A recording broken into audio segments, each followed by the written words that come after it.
And so what Van Allen found out was that with a tiny lead shield around your capsule, you'll be picking up 100 rem per hour, okay? Without a lead shield, right, you'd be picking up as high as 11,666 rem per hour. That's a lot more. Yeah, a lot more. And so basically, the astronauts, they didn't have this kind of shielding on their spacecraft. They had like about 3 inches worth of aluminium on the spacecraft, and that's simply not enough. There's this one guy called John Malden. He was an ex-astrophysicist for NASA. He wrote a book called Prospects for Interstellar Travel. He proposes 2 meters of water shielding surrounding the spacecraft. Okay. The water is a commonly proposed shield, radiation shield, because when a particle hits matter, it shatters into secondary particles. So just like when you throw a bottle against a pavement, it shatters. You see, and so basically, when these particles would come flying into your spacecraft, they'd let off a dangerous spray of secondary particles, and so you need a lot of water shielding to block this kind of radiation. And the whole fact of the matter is that they didn't have that kind of shielding on Apollo. In fact, they can't supply it today. The shield itself would weigh about 500 tons, and the space shuttle, which is what we're currently launching right now, can only carry about 30 tons. So how is the space shuttle doing it now? Or it doesn't have to go through the radiation belt? Yeah, that's correct. The space shuttle, it's actually below the Van Allen belts. You see, the Van Allen belts, they only go to about 1,000 kilometers above the Earth. Okay, the shuttle typically, orbits below that. There is this one region in the Van Allen belts called the South Atlantic Anomaly where the radiation dips because of the changes in the magnetic field. The radiation dips to about 500 kilometers. And now the Hubble will go through that every 7 orbits, and according to one of the debunkers you mentioned, Phil Plait, he unwittingly admitted a while back on a radio show, he admitted that the Hubble, because of the intense levels of radiation, they have to shut down the instruments because it's too much for the thing to take. And if it's too much for the instruments, it's way too much for the... And this is a funny story here, because in his book, Phil Plait, he tells people that shuttle astronauts stay below the belts, and so they do not get a lethal dose of radiation. Yet now Phil Plait claims, everyone has been in there now. So he can't even get these stories straight. And, of course, radiation doesn't just affect the human body and also instruments. It also has an effect on film. If your readers are listening, some of you might remember the author Eric J. Chason. He wrote a book called The Hubble Wars, which was a book about the Hubble Space Telescope. On page 75 of this book, he features this photograph taken aboard the Hubble during a passage through the South Atlantic Anomaly. And it's so cluttered full of streaks due to these cosmic rays, hitting the CCD chip. There's so much radiation that it looks like a snowstorm. Well, what background do you have in, say, astrophysics or any of this kind of stuff that you could even understand what you're reading about? Well, basically I'm a filmmaker, you see, and I've interviewed many people. I've read all the different subjects. I study physics, yes, and everything. Oh, okay. I just wondered what kind of background, because a lot of what you're telling me is Greek. So. I'm a filmmaker. I have formal training in photography and everything. So, and I've interviewed many people. Like the maiden radiation information comes from a friend of mine called Ralph Renee. He was an ex-member of Mensa, the High IQ Society. Yeah. And he wrote a book called NASA Mooned America. Greatest title ever. Yes, it is. He originally picked up on Bill Casing's book, who worked for Rocketdyne, which was one of the companies that built the engines on the Saturn rocket. And Renee picked up on Casing's book. He had the inside knowledge. He was the one who blew the whistle on the government in the beginning. And Ralph Renee, he blew the whistle on, decided to expose the moon hoax after they decided to use his name. See, before Renee started doubting the moon missions, the Rand Corporation sent him a letter asking him for any free ideas he may have for poor old NASA on space. Uh-huh. That's nice. He sent them his ideas, and they approved of his ideas for a Mars flight. By this stage, he was beginning to have doubts with NASA, and so these guys are trying to use my name to promote their program. So he wrote a book called NASA Mooned America, which has all his information, all the radiation, all the footnotes and everything. All right. So how did they fake us out? How did they do it? Because I keep referencing that movie Wag the Dog. I don't know if you've seen it, Dustin Hoffman, where they actually stage a war on sound stages. But this is like in the 90s, so you've got green screen and computer generated. How did they manage to do this in the 60s? Well, what they did was they filmed it all in a studio environment. Like you've got sand all over the floor, to look like moon dust kicking up, and they filmed this stuff in the studio. And then here's the interesting thing: when they broadcasted it to the world, they filmed it. They had to film it off TV screens. They didn't just give it the raw stuff that they were allegedly receiving from the moon. They just filmed it off the TV screens and then gave that to the public to see. And of course, the footage that they got from Apollo 11 was already grainy and black and white and pretty terrible footage as it is. Yeah. This just worsens the problem.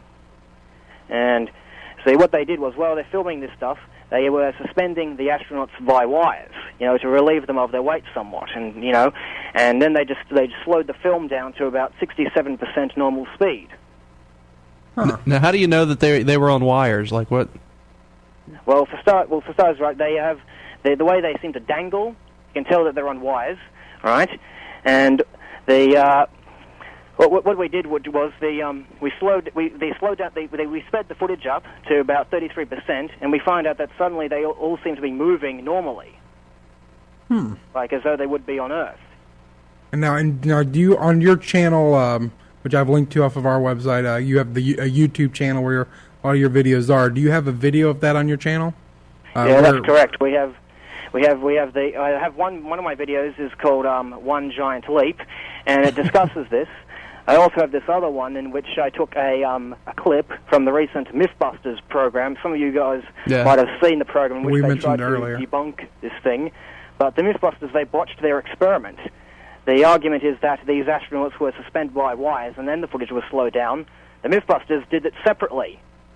Suspend by wires, and the wires separately, so it was dreadful. So what I did was I took the footage they have of their wire jumps, slowed that down to 67%, then compared it with the actual footage that we have in Apollo. And what do you know? A near-perfect synchronization.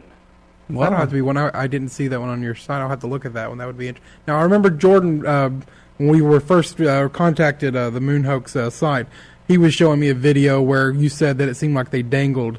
It looked like one of them was jumping or stepping, but he wasn't even touching the ground yet.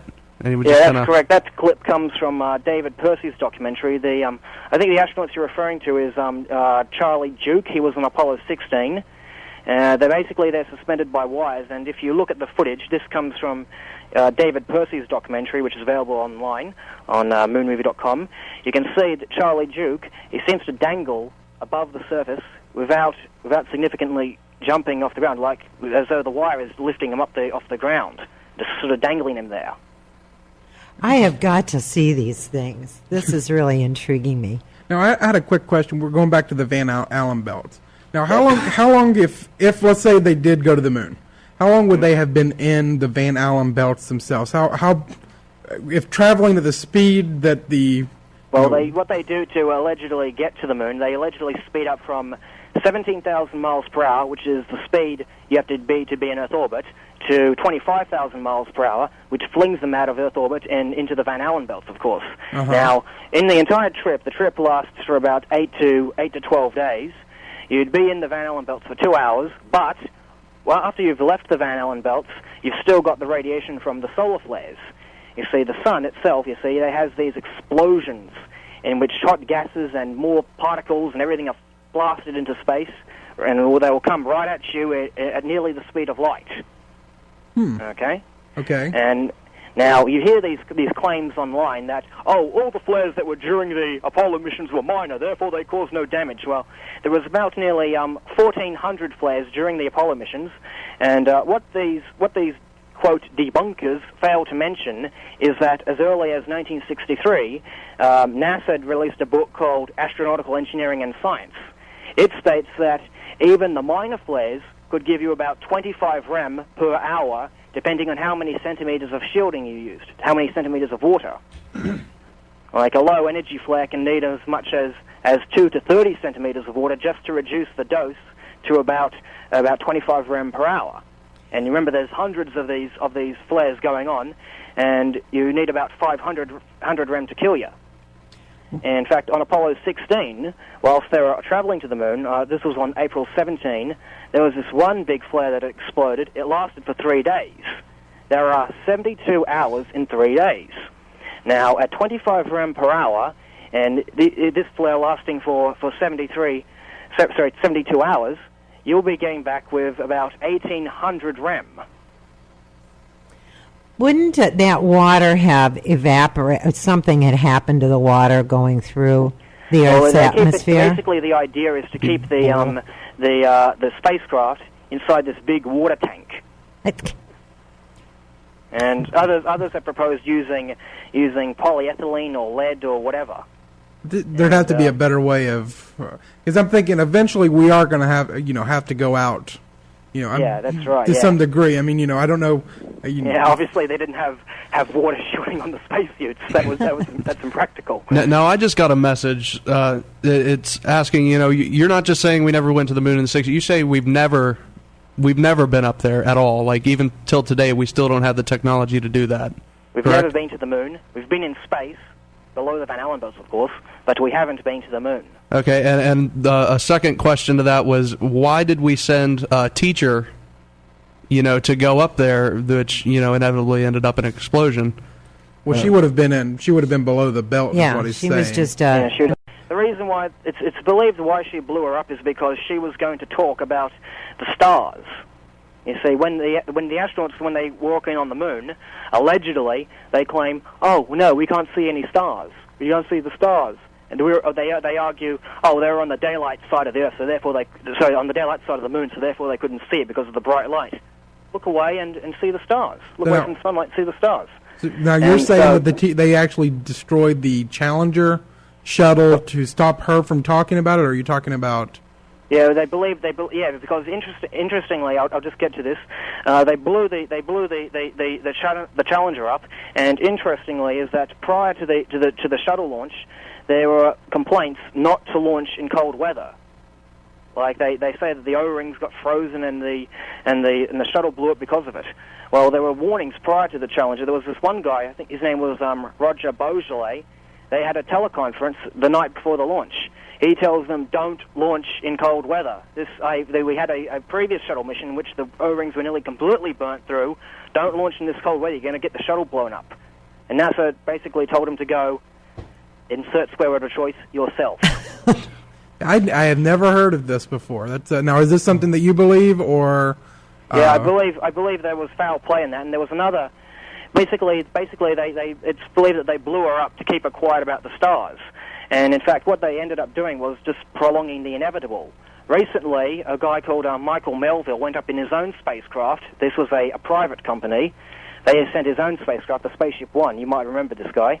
Yes. And he was quoted saying, "I got up there on the daylight side of the Earth, and I could see the stars, and I could see the planets and everything." Interesting. Okay, I'd never heard about this. I'll have to look into this more. I've never heard of this before at all. I actually include some video footage of him, saying this stuff in one of my videos. Now, is this something? Two of my videos, actually. No astronaut previously before this has said that they could see stars. They claim they can only see stars when they're on the nighttime side of the Earth or whatever. But the fact of the matter is that, interesting, the Russians, when they first launched Gagarin, he says, the stars were astoundingly brilliant. And of course, he would have been on the daylight side too. Yeah, they were on the daylight side of the Earth, allegedly. Yeah. So the Russians, they initially said, we could see the stars on the daylight side of the Earth. The Americans say, no, we can't see the daylight stars we can't see the stars on the daylight side of the moon. Something's wrong. Uh-huh.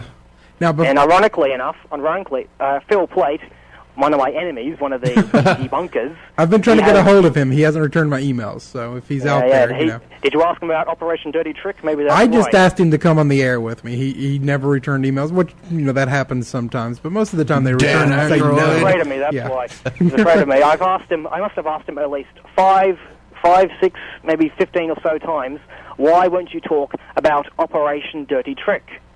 I don't have to write this down. What was Operation Dirty Trick? All right, in the 1962, right, when they had the Operation Mongoose era, the CIA proposed using John Glenn's possible death as an excuse to invade Cuba. See, John Glenn, he was to be the first American to orbit the Earth, and he did that. But anyways, they proposed if his rocket should blow up or whatever happened, should he die in space, they'd say, oh, the Cubans did it.